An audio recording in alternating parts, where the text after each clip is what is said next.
ایک نوجوان لڑکا ملا مجھے, 21-22 سال عمر ہوگی.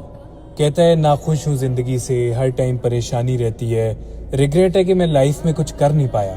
میں نے اسے کہا کہ اگر کبھی موقع ملے تو کسی ہاسپٹل کے ایمرجنسی وارڈ کا چکر لگا کے آنا, تمہارا زندگی کو دیکھنے کا نظریہ ہمیشہ کے لیے بدل جائے گا. یو ول ریئلائز کہ زندگی میں جو چیزیں سب سے زیادہ اگنورڈ ہیں وہ خود زندگی ہیں. وی ڈونٹ ریئلائز کہ being alive is the most beautiful thing and yet we take it for granted. اس ہاسپٹل سے واپس آنے کے بعد آپ یہ ریئلائز کرنے لگو گے کہ ٹھیک ہے کچھ چیزیں نہیں رہیں, لیکن زندگی تو ہے. کچھ پلانز ادھورے رہ گئے, کوئی بات نہیں پھر بنا لیں گے. کوئی نقصان ہو گیا, کوئی بات نہیں پھر کر لیں گے. زندگی تو ہے. آج جو چیزیں آپ کے پاس ہیں وہ لاکھوں لوگوں کی خواہش ہے.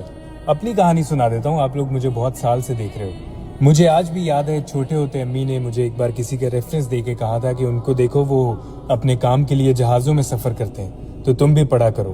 پھر جب میں بڑا ہو رہا تھا, سڑک پہ کوئی بڑی گاڑی دیکھتا تھا تو میں سوچتا تھا کہ یہ لوگ کیا کرتے ہیں کہ ان کے پاس اتنی بڑی بڑی گاڑیاں ہیں, یہ کیسے کوئی خرید پاتا ہے.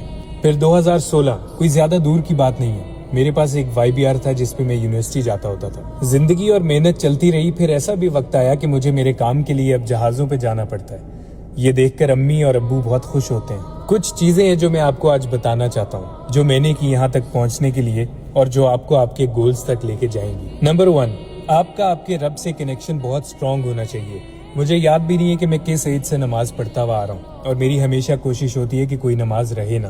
میری کوئی بھی بات ہے, کوئی بھی مشورہ ہے, وہ اللہ کے ساتھ ہوتا ہے. نمبر 2, اس رب کی مخلوق کا بھی اتنا ہی خیال رکھو جتنا تم اپنا رکھنا چاہتے ہو. نمبر 3, ہمیشہ اپنے ماں باپ کو, اپنی بیوی کو, اپنے بہن بھائیوں کو وہ ویلیو اور وہ ریسپیکٹ دو جو وہ ڈیزرو کرتے ہیں. نمبر 4, بہت امپورٹنٹ ہے اور مجھے لگتا ہے کہ اس چیز کا میری لائف پہ بہت اسٹرانگ امپیکٹ ہے.